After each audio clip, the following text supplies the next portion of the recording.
Is there anyone in the 5 points that you haven't fucked? Welcome to episode 63, the Leonardo DiCaprio episode, hence the opening, of the Confessions of a Not So Dangerous Mind podcast. I'd like to thank you all for joining me here on this kind of crisp and miserably cold, frozen Saturday evening here in New York. Hard freeze finally found us here. If you're checking out episode 63 on the YouTube channel, haven't done so already, please click like, subscribe, turn on those notifications. Or if you're listening to the Leo episode, the audio version of the podcast on Spotify, iTunes, Amazon Music, or the other platforms, haven't done so already, and are enjoying the content, don't forget to click like, subscribe, turn on those notifications. So, Leonardo DiCaprio is now 49 years old. And it's been a running gag since the 90s, at least, with me and a circle of friends and acquaintances, that for 1 month out of the year, he and I are the same age. We probably wouldn't have been we might have been in the same high school class. Every town did it differently. In New York, sometimes cutoff was December 1st. Other times it was whatever year you were born in. But I'm about a month older than DiCaprio. So from his 49th birthday until my 50th, I'm the same age. And it's hard not to think of him as kind of perpetually young because he was so young when he made his big breakthrough. Some people saw him on the TV show Growing Pains. I watched that TV show about a Long Island family. It's kind of funny. It could have been me. But I had kind of given up on the show by the time he made his presence felt or even appeared. I don't think I ever saw an episode with him in it. But for many people, just even casual fans, were always on the radar for somebody new or interesting or, hey, who's this? I did see What's Eating Gilbert Grape, not in theaters, but I did see it when it came to VHS and certainly was impressed by his acting ability, what he was able to do there. Didn't like the movie. And then I saw This Boy's Life, which was more of his movie than, because What's Eating Gilbert Grape, it's kind of Johnny Depp's film. That's not a criticism. Leo is a supporting actor, and he was nominated for Best Supporting Actor in that crazy, stacked films released in 1993, Best Supporting Actor. Pete Postlethwaite from In the Name of the Father with another extraordinary actor, Daniel Day-Lewis, but most importantly, Tommy Lee Jones, who won Best Supporting Actor that year for The Fugitive, and the guy who should have won, John Malkovich, in The Line of Fire. And I love Tommy Lee.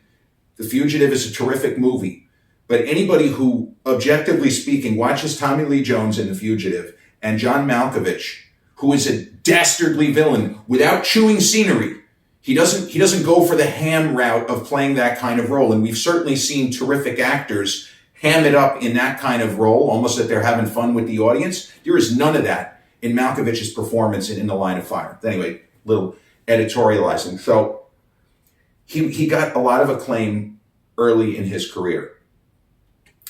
And I didn't see another film with him for a couple of years. I remember when Basketball Diaries, which was based on a kind of autobiographical memoir. I remember I was at NYU when that came out. He was with Mark Wahlberg in that. And there was a lot of talk because, Wahlberg was already a rapper, but he was working as an underwear model in addition to the acting. His career was taking off.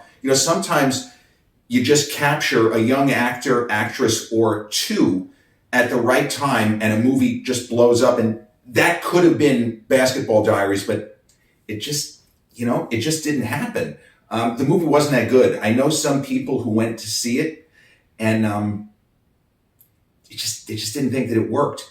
Even though, like for example, you go on the Internet Movie Database, and it is a movie that is more highly rated by people who have voted on it. In other words, you're supposed to vote from 0 to 10 on these movies. The score is higher than the critical reviews would indicate. Again, the movie just completely bombed at the box office. But a Leonardo DiCaprio movie where he has a critical supporting role, which I think is underrated. And even though it was on Netflix about a year and a half ago and, it made the top 10, and you start seeing these articles from Giant Robot or whatever the hell those various pages are, Far Out Film. The Quick and the Dead. just Sam Raimi, who at that point had done, the Evil Dead movies, the original Evil Dead movies, but way before Spider-Man, with Tobey Maguire, and some of the other terrific films has made, like A Simple Plan.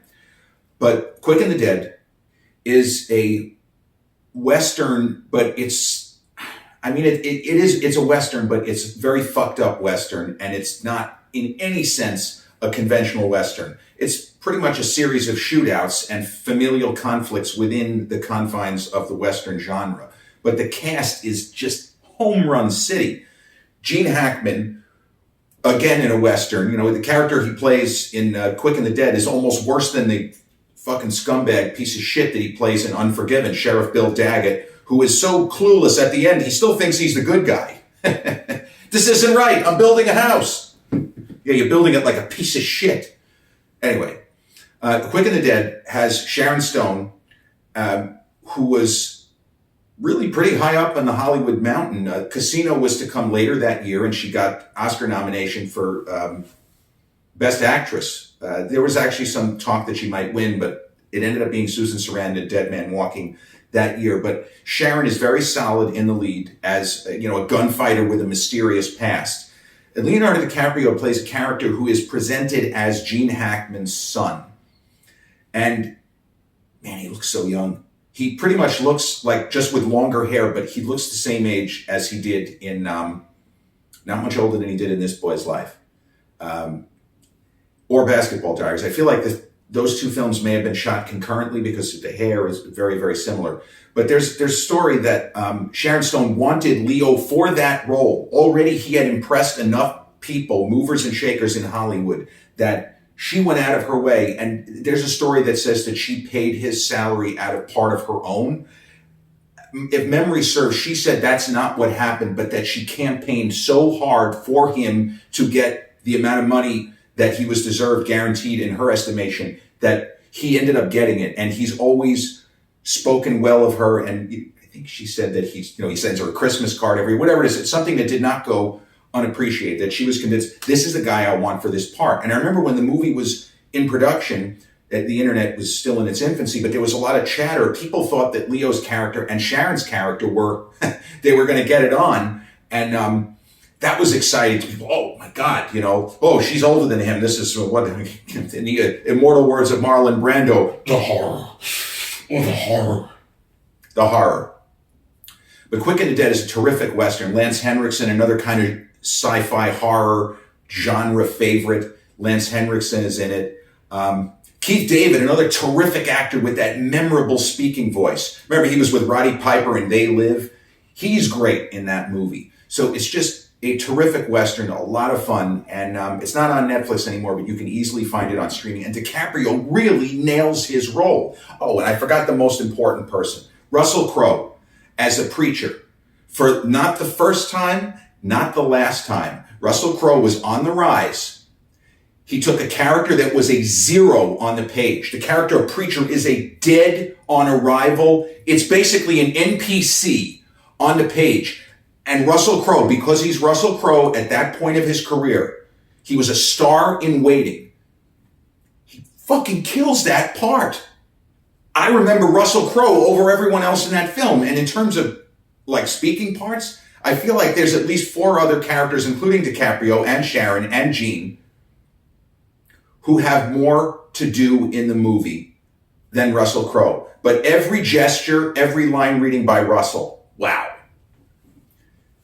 So then he did Romeo and Juliet, which not a fan. I mean, how many times can we do the same story? I like it was cute where swords is the name of the gun, and yeah, okay, it's great. But I remember when it was out and people were going nuts.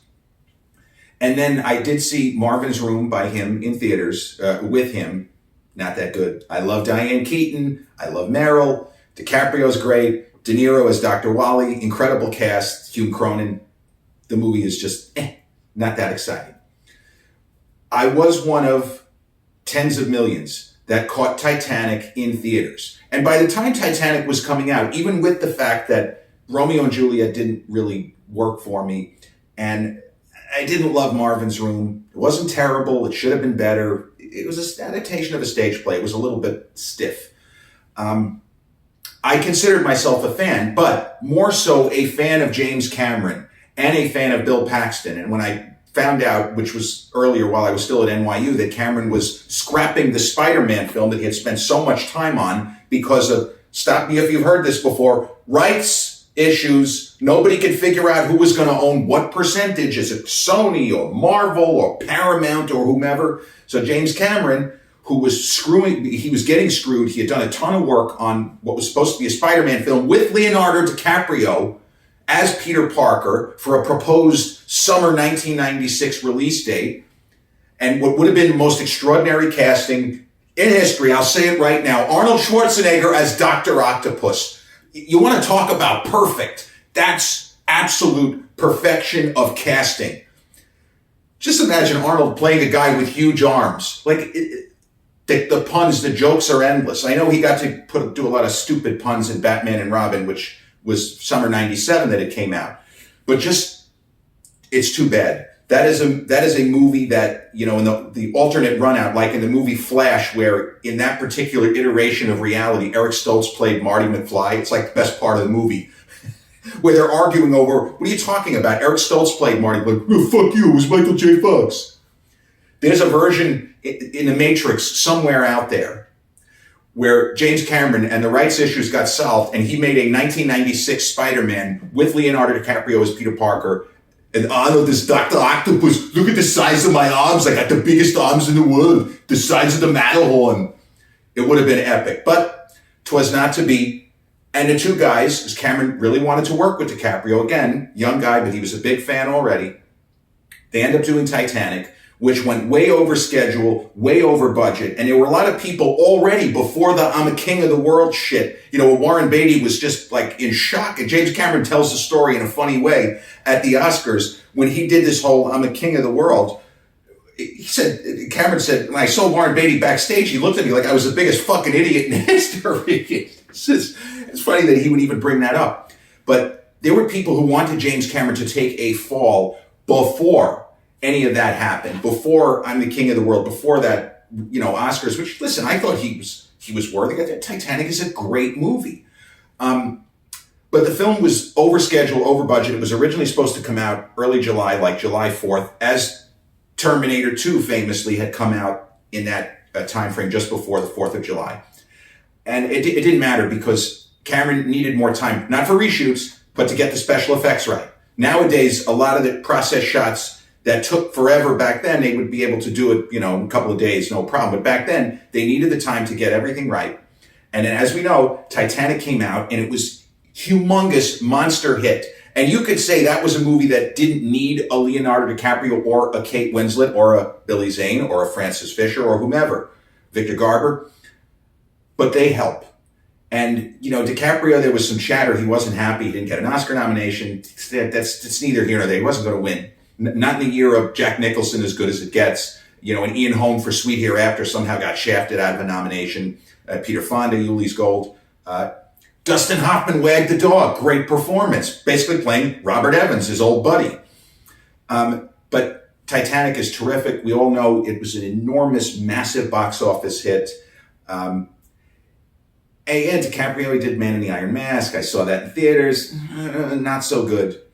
But one thing with him, and this was a controversy that was not of his own making, and we do see this in Hollywood, where people sometimes get involved in controversies of their own making, where you might have an actor, like there's stories, let's say in the early 90s, of a certain actor being a little bit too much and taking too much control in a situation where they really shouldn't. And I remember Bruce Willis with Last Boy Scout. There were all kinds of issues during the production of that film, and then it ended up at the time being a bomb. Now it's kind of a cult classic. Again, John Travolta, Battlefield Earth, you know, many years later.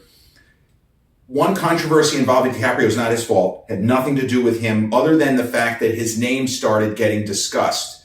And that is after Titanic. Now, just as, for example, Arnold Schwarzenegger after Terminator 2 essentially made him, without question, because he was close, biggest movie star in the world. And Arnold had so many different projects to choose from Sergeant Rock, the Crusades movie that he was going to do with Ridley Scott. There were so many different, Sweet Tooth, the one that Dwayne Johnson ended up doing about the Tooth Fairy, I think. there are so many different movies that Leonardo DiCaprio had potential that he could be in. And I recall when Spike Lee was in the early stages of Summer of Sam, when he was working on the script, there was chatter that DiCaprio was going to be in that movie. I assume he would have been cast in the Adrian Brody part, but I don't actually know that. Movie is an absolute shambles. I love Spike Lee, NYU grad, all that, funny guy, huge Knick fan, huge Yankee fan. All props to Spike Lee. That movie was bad. And for DiCaprio's career, I'm glad that he ended up passing on it. Because Michael Rispoli, who came to give what he had, he's let down by the film. And Ben Gazzara is let down by the film. It just doesn't work. Mira Sorvino, Leguizamo doing his best. Not a good movie. So that was something that he was talked about for. And then the bigger story, what I was really kind of aiming at here, is that Christian Bale, in sometime in late 1998-ish, again with DiCaprio, he had a small role in a Woody Allen film, Celebrity. It didn't really take that much time. He was circling, and it was talk about adaptation of Alex Garland's really good novel, The Beach. It looked like that's the movie that DiCaprio was going to try to get and have it be ready for the 1999 Oscar season, like late 1999. This was, again, people are always projecting down the road. Christian Bale was signed, sealed, and delivered to play Patrick Bateman in an adaptation of Bret Easton Ellis, same guy that did Less Than Zero, very, very strong novelist. I mean, really, really good. American Psycho, a book which my dad had read and did not know how they could possibly adapt it because the book was so fucked up. And there was so much where you're not really sure exactly, is this happening in his mind? Is this really happening? What the hell's going on here? Dad said, I'm not sure. I don't know how they would do this. Because I remember he was a fan of the book, but he thought maybe it's just better if they don't make this into a movie because I don't know how this gets done. So there are just certain books that feel cinematic, but they're not really adaptable. What are you going to do? But they cast Christian Bale as Patrick Bateman. And they were not far from filming when all of a sudden there started to be chatter. And by this time, the internet was really picking up steam as far as a go-to source. By 1998, almost everything was on the internet. Now, you didn't have 100 years of the New York Times digitized yet, I know. But there was enormous amounts of information being disseminated on the internet. And the stories were coming out of Hollywood that Leonardo DiCaprio was circling the role of Patrick Bateman. And they kept saying the same thing. Christian Bale has a pay-or-play deal here. And specifically, it meant that if DiCaprio ended up taking the role, which would have been really brutal for Christian Bale, he was going to get his $5 million. So they were just pointing out, worst case scenario, Bale doesn't get to play this role that, let's be honest, he was born to play. But he's going to get screwed out of the role, but he's not going to get screwed out of the money that he was going to make for having to work. Who doesn't want to get paid for not working? $5 million just for saying, hey, sorry, we shouldn't have done this. We apologize. Here's your money. But then DiCaprio, when he read the script, because sometimes, and this happens in Hollywood, Will Smith, among many others, has talked about this kind of thing where your representatives read something and say, my man's going to do it. And then when you read the script or hear the pitch, you say, this doesn't sound interesting to me. I don't want to do it. When DiCaprio finally got around to reading the American Psycho script, and I don't know if he had read the book. That part of it was never in any story I read about this scenario that played itself out, circa late 98 into 1999. But DiCaprio did not want to do it.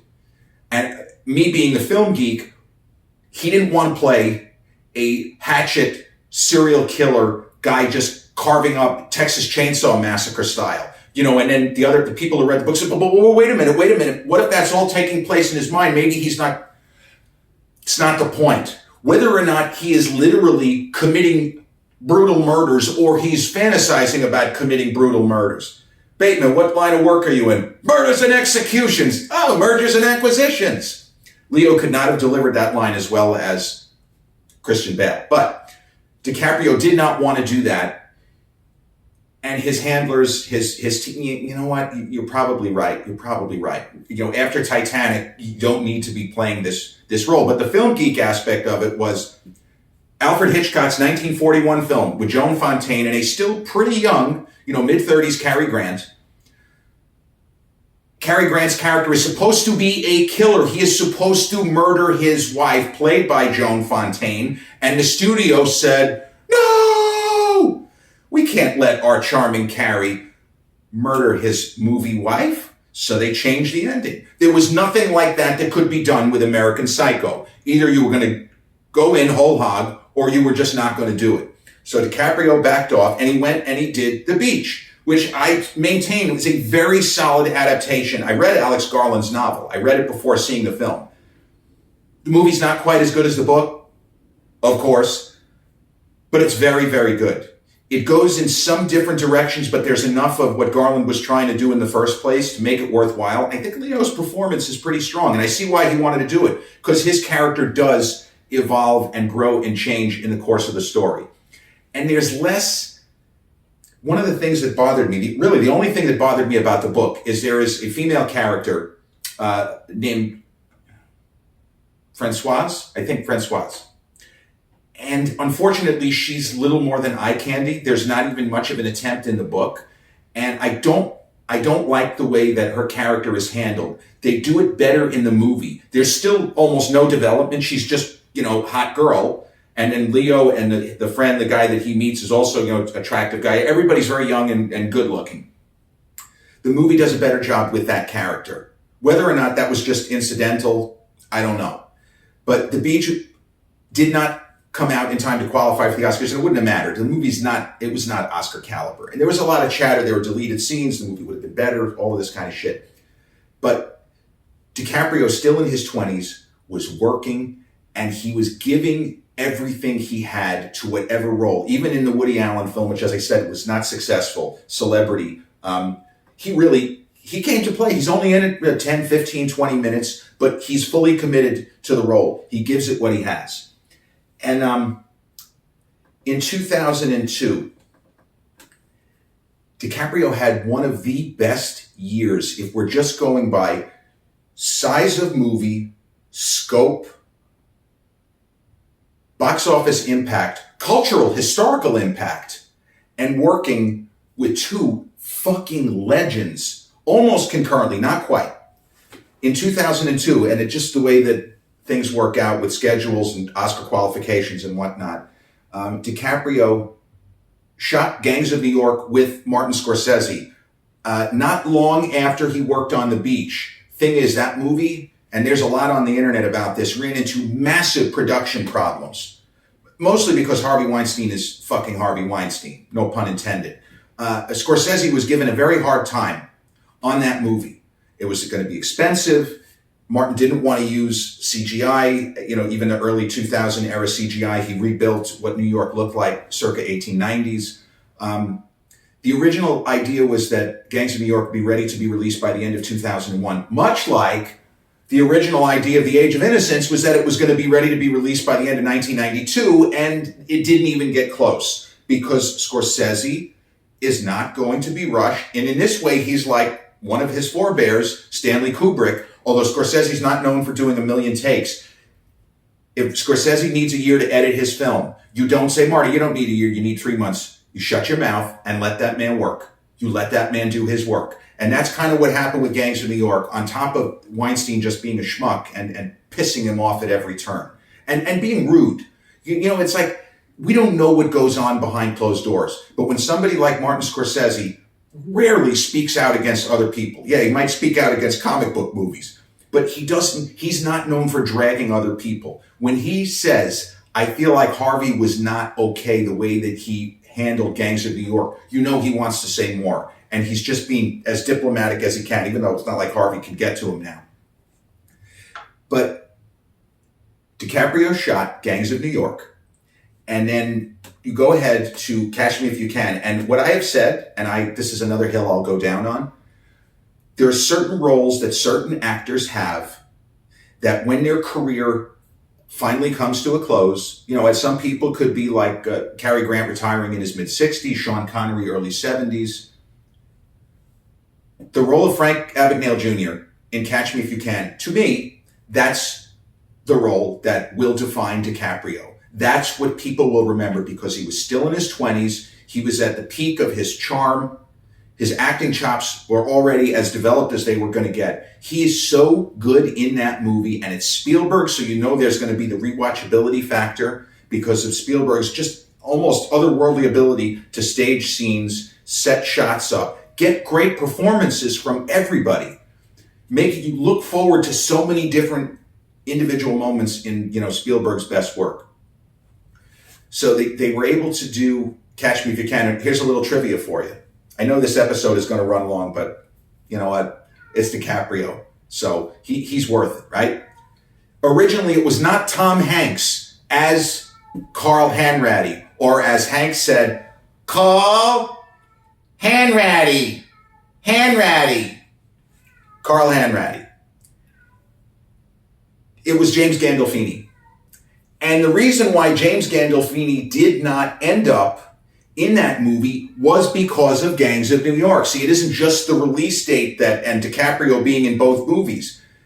When Scorsese was nearing the end of the editing process, there were a bunch of scenes and moments that weren't clicking the way that the filmmaker needed it to.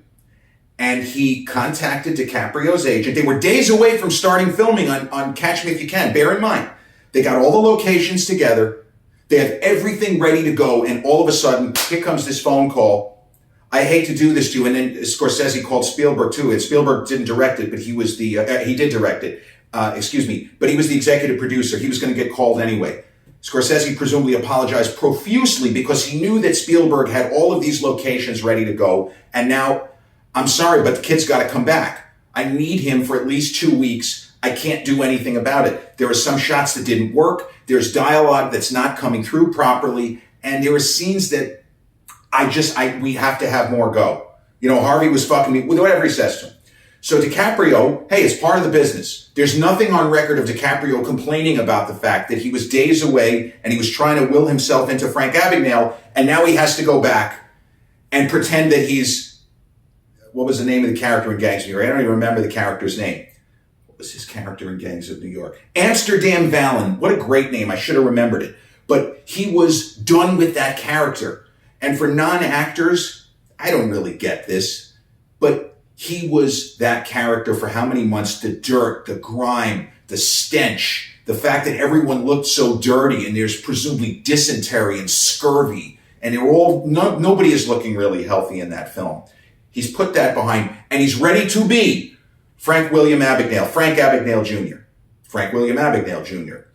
And now he's got to go back to Italy and do reshoots. While that's going on, James Gandolfini drops out. Because Gandolfini, it was a risk to cast him. We talked about pay or play with Christian Bale. It was a huge risk to cast James Gandolfini because The Sopranos was his priority, and it was in his contract. He only had a certain amount of time. DiCaprio leaving for reshoots meant that Gandolfini would not be able to fulfill his contractual obligations to play Carl Hanratty. Knock, knock. Who's there? Go fuck yourself. The movie was actually better for that. Now, I love James Gandolfini as an actor. May he rest in peace, not just for Tony Soprano. He was fantastic in supporting roles way before The Sopranos. True Romance, Angie with Gina Davis, and most importantly, Get Shorty opposite John Travolta. Another NPC, just like I talked about Russell Crowe with The Quick and the Dead. The character of Bear in Get Shorty is an NPC, it is a throwaway, it is a non-playable type of a character. There's nothing on the page. And Gandolfini, through sheer force of talent, his ability to hold a camera with his eyes, his ability to act with his body, is unbelievable in Get Shorty. I was a huge fan of James Gandolfini just because of Get Shorty. I didn't really love True Romance. I thought Angie was a miss. But I was at much as Russell Crowe, holy shit, what he did in Quick and the Dead, same year. Wow. Look what he did in this movie. Look what James Gandolfini. So, I love James Gandolfini, but the movie was better for him having to drop out. Because without Tom Hanks coming in on short notice, he had a weekend to prepare. He didn't have that much time. The father-son kind of vibe between DiCaprio and Hanks is not there if it's James Gandolfini, because Gandolfini is by nature a more menacing, intimidating presence and actor than Tom Hanks. It doesn't work. It wouldn't have worked. I don't know why they didn't try to, go to Hanks in the first place, or maybe they did. But here's a little trivia. Every moment in that film, every scene in which Tom Hanks appears was shot over an 8-day stretch, because Hanks only had a week and a half that he could contribute to this project. And I don't know what else he was doing, but he only had 10 days. So they figured out a way. They paid extra, presumably to keep certain locations or to speed up when we were going to need it. And they shoot it. So Gangs of New York, it's good. It's not great. It's not in my Scorsese top 5. Certainly top 10, not top 5, for whatever that's worth. Technically, the movie is extraordinary. The way they recreate the time period, it feels real because he didn't green screen anything. It looks like what New York probably looked like back then. The set design, the costuming, as I say, the grime, everything is incredible. Catch Me If You Can, despite the fact that it got incredible good reviews and it was a massive box office hit, my perception is it is underrated by history. It's underrated by history. It is a phenomenal film. And, it's because of DiCaprio's performance. Yes, it's Hanks, but it's how he's able to take this kid and make him likable while he's committing all of these crimes. Now, he's not a violent offender. He's just a kid who's maybe too smart and too ambitious for his own good. But as I say, I believe that is the movie that we're going to remember DiCaprio for. And, without going into a full career retrospective, I thought he could have won Best Actor for the next movie he made with Scorsese, The Aviator. He's just fantastic in that film. Howard Hughes, there have been a lot of different movies made about Howard Hughes. Melvin and Howard all the way back, in 1980. And Howard Hughes appears as supporting characters in various films. But Leo really brings it. And it's a long movie. Cate Blanchett is terrific. There's so many different actors, Alec Baldwin, that are solid in that movie. His performance is exemplary. With Kate Beckinsale playing Rita Hayworth, everything about the film, Alan Alda, all great. And a terrific true story. I mean, I learned about Howard Hughes in film school because some of the early movies he made when he was working in Hollywood he wasn't Cecil B. DeMille or John Ford, but he had filmmaking chops. If he had not been so wealthy and had gotten into the movie business and just started making films, no doubt he would have had a big career just as a filmmaker if he wasn't so damn rich that he did other stuff. But it's a performance of DiCaprio that I think is, it's not underrated. He wasn't nominated for Oscar, but it was Jamie Foxx's year. 2004 for Ray. And, wouldn't want to take that, certainly don't want to take that away from Jamie Foxx. He is incredible. But DiCaprio's performance, it was not a courtesy Oscar nomination. He could have won. And again, to Leo's credit, as I said in the Tom Cruise podcast, when he had to kind of swallow it and give it up for Jeffrey Rush, when Jeffrey Rush beat him out in, at the 1997 Oscars for Shine, where Cruise had to be thinking what I was thinking. I love Jeffrey Rush, but the guy is barely in the movie. How is he winning Best Actor?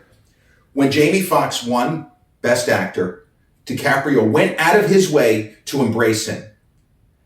I know they're just actors, but I like that. I like the humility, and I like the kind of camaraderie and the sense of job well done. And it's okay, that he's probably crushed that he didn't win, but he's not holding it against Jamie. And, bro, you gave a great performance. Like, it was that kind of moment, bro hug, whatever. I haven't seen that many DiCaprio movies in theaters. I did see Catch Me If You Can. As I said, I did see Titanic and Marvin's Room. But I feel like, I didn't see Shutter Island in theaters, Revolutionary Road. I didn't see Inception. I saw Inception on DVD. I didn't like it. Now, that's a Christopher Nolan film. It's on another one of those movies. It's brilliant. Holy shit, mindfuck. Dreams within dreams within dreams. This is the kind of shit that we talked about in film theory. Great. The movie didn't work for me. Terrific performances. Everybody looks great. Not a fan of the movie. Didn't see The Great Gatsby. And believe it or not, although I'm one of the all-time Clint Eastwood fans, I did not see J. Edgar, the teaming of Leonardo DiCaprio with Clint Eastwood. Didn't see it. The reviews were so crappy that I said, no, you know what? This is not for me. But I like how much as Mr. De Niro worked with Scorsese, in the 70s, 80s, and even today, Killers of the Flower Moon, De Niro and Scorsese, sometimes you find an actor and a director or an actress and a filmmaker that just their styles just match. And they make multiple movies together. Spielberg worked with Tom Cruise. They had Minority Report, which was a huge success, big hit, and War of the Worlds, which was also a huge success and a big hit, despite the fact that, maybe the last 10 minutes could have been better. They could have kind of come up with something else. But War of the Worlds, I think, is just phenomenal. The staging, the effects work, and the way that Cruise actually makes you believe his character's turned from like a fucking joke clown of a father to a guy who is actually, man, he really puts his neck on the line repeatedly for his kids. I know it doesn't seem like much, but he goes from a guy who's just trying to pawn his kids back onto his ex-wife so he can save his own skin to, no, he's actually going to stand up. He's going to make sure that nothing happens to his daughter, even if he has to kill her to protect her. But, it's so strange. I didn't see The Revenant in theaters, and I know that that's where he won his Oscar. I don't love that movie either. That's a film that's difficult to really love. It is not a fun time at the movies. It's not an enjoyable movie. It's difficult. And, Once Upon a Time in Hollywood, not in the Scorsese top 5. Django Unchained might make the top 5. And DiCaprio probably should have won the Oscar for that, for supporting actor. I don't think that he did, if memory serves. 10 years ago now. Calvin Candy, what a great name for a character. Everybody in that movie is terrific. The entire cast, again, Jamie Foxx, but from Jamie Foxx on down, Christoph Waltz, fucking brilliant. Everyone's great. And DiCaprio is what you remember from the film. The scene where he cuts his hand, which was a blown take, and a trooper DiCaprio carried on. That's somebody who is willing to give up for their art. We talked about Tom Cruise with these crazy stunts, and Jackie Chan, landing in the hospital dozens of times when stunts go wrong. DiCaprio just decided, I'm not stopping this take. Let's go. We're rolling. Keep rolling. He didn't even have to say that. I haven't seen Killers of the Flower Moon, but I want to say, before I close this episode, that I did see Don't Look Up when it premiered on Netflix. It's hard to believe I guess it's 2 years ago now, right? We all get older, and Leonardo DiCaprio, the kind of joke is that he's been dating women in their early 20s since he was in his early 20s. It's like Jack Nicholson, to some extent in real life, but more so in the movie Something's Gotta Give, where Nicholson says his character at the very beginning of the film, he's 60-ish, 60 to 65, still a lady killer. He's got a shit ton of money. And where Jack's character says that I'm something of an expert on the younger woman. And he's talking specifically about women probably in their mid-20s, but no more than 30. He said, I'm something of an expert on this because I've been dating them for 30 years.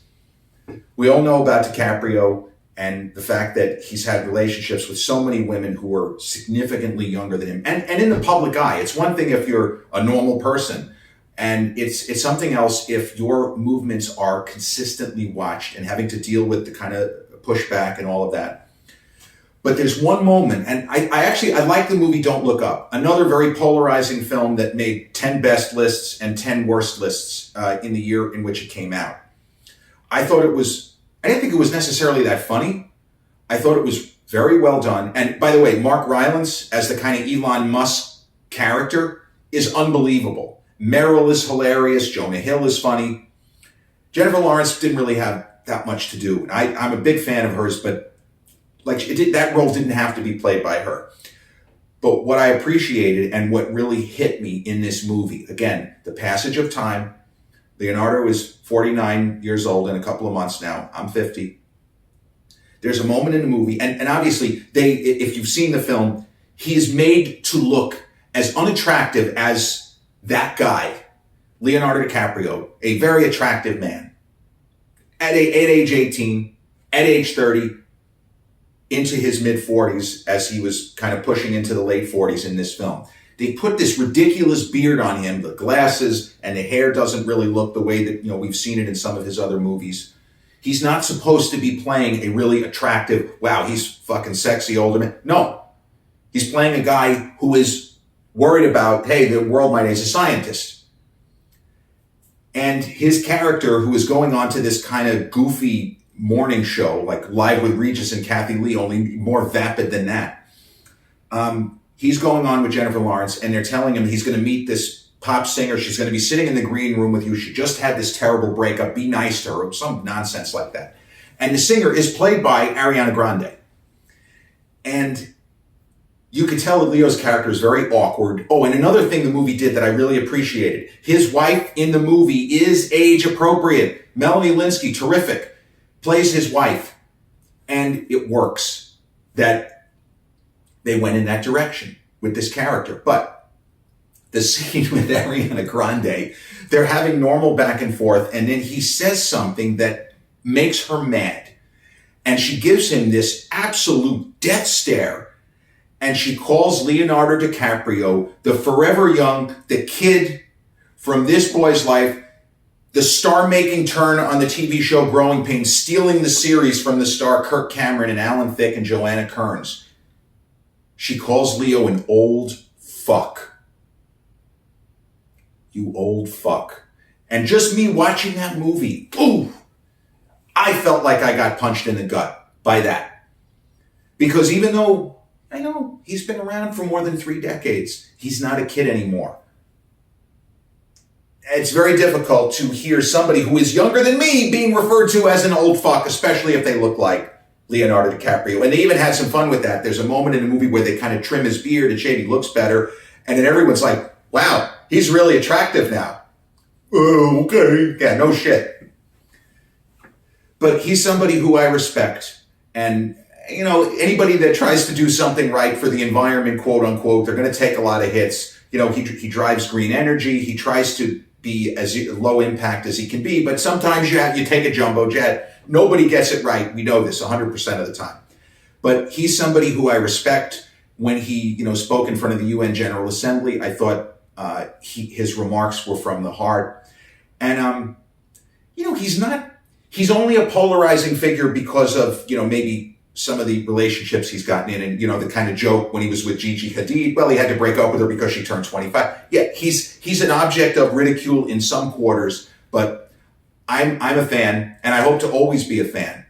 I will see Killers of the Flower Moon. I haven't seen it yet. I know that it's on Apple Plus as we speak, streaming, again, free, but you pay for the subscription. I will see it. I haven't seen it yet, and it's a movie that I want to be able to watch. I don't know if I could do it in one sitting. I might have to pause to go to the bathroom, but I don't want to break it up. See, I saw The Irishman, Scorsese, one of his other kind of epic movies from 2019.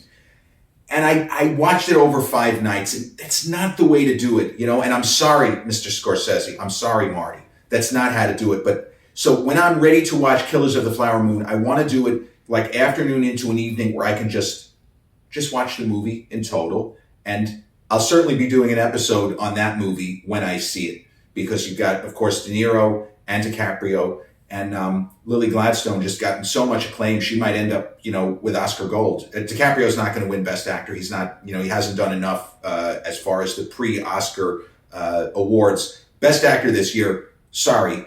It's either going to be Cillian Murphy or Paul Giamatti. And I really think Giamatti's got a hell of a chance here, even though Murphy has taken more of the hardware, because Holdovers is very popular. And there is definitely a sense in Hollywood that Paul has kind of gotten hosed, that there are other performances where he should have at least gotten the courtesy of a nomination and didn't. And this role in The Holdovers, he crushes it. But again, that's a story for another day. I'm sure there'll be an Oscars podcast.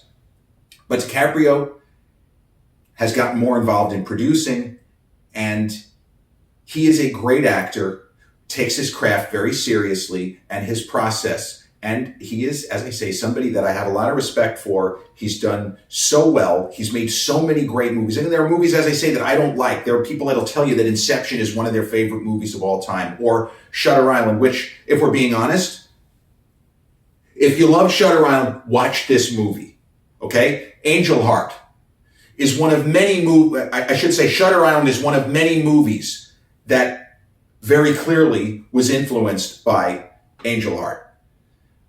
But that's a story also for another day. And with that, we have finally, because listen, DiCaprio's had the kind of career, there's so much to talk about. I mean, you could do 2 or 3 podcasts just on this one guy. There are a lot of great movies that I barely spoke about, great moments in his career. But we've reached the end of episode 63 of the Confessions of a Not So Dangerous Mind podcast. I want to thank you all once again for joining me, for spending some of your Saturday evening with me. If you're checking out episode 63 on the YouTube channel and haven't done so already, please click like, subscribe, and flip on those notifications. Or if you're maybe in the car catching up on episode 63 on Spotify or iTunes as you make your way to your destination and haven't done so already and are enjoying the content, click like, subscribe, and turn on the notifications. I'll be back with episode 64 real soon. Take care, peace out, and I'm the king of the world!